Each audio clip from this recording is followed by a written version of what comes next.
It's not the stereotypical kind of guy in his teens or 20s that doesn't seem to really fit in socially. I think that's the stereotype anyway, but that's not true. There are so many different types of people that come in, very professional looking people from all walks of life.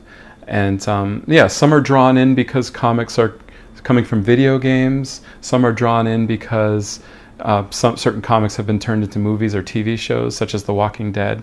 I think it's such a brilliant way of telling a story. I'm a former English teacher, so I'm all about books. I love novels and literature, but I've always been really drawn in by comics. I think I was given a Tintin comic when I was a young boy, and it was magical to me to see the story progress through these panels. I think it's such a skillful way of telling a story.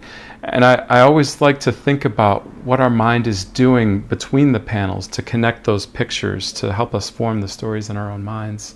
I think our minds are very active when we're reading comics. And I don't believe that that's the general thought. You know, sometimes academians will sort of look down on comics a little bit, although that's changing quite rapidly, because they think it's maybe not so intellectually stimulating. But I would argue that our brains are very active while we're reading comics, connecting those pictures, interpreting what's going on in the story. So the stereotypes were much stronger when I was younger, I think, and so they've stayed with me. I think times are changing, but the stereotypes are, you know, this is kind of throwaway art. You know, comics were so inexpensive for so long that I think for that's one reason why people thought that they were just sort of toss away, not really much to look at.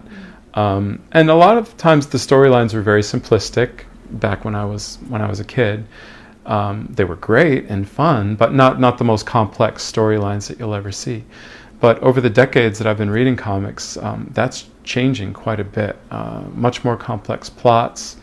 The art is so diverse and interesting and challenging, pushing the boundaries, I think, of what people understand comics to be.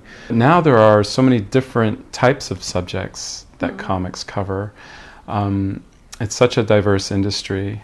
For example, these books, Boxers and Saints by Jean Luen Yang, they're a history of the Boxer Rebellion in China in the late 1800s. They're companion books, and in each one character in Boxers is a Chinese peasant who becomes a rebel, and he's on the opposite side of the conflict to a Chinese girl who becomes a Christian, and their journeys are parallel throughout these two narratives, and they intertwine toward the end of the book. Women have become a very strong voice in comics, which is great to see. And now, as a shop owner, I see a lot more women coming into the shop of all ages, so it's really exciting. This book is called The Kitchen, and the artist is a woman named Ming Doyle, and it's about 3 women whose husbands are arrested in Hell's Kitchen for doing some racketeering. Back in the 70s, it's a period piece. So they take over the business and learn how to be tough and strong very quickly. So these types of stories are very appealing, I think, to everyone, but specifically to women because it's created by women and it's about women, and we see more and more of this in the industry. So it's a very exciting time in the comic industry.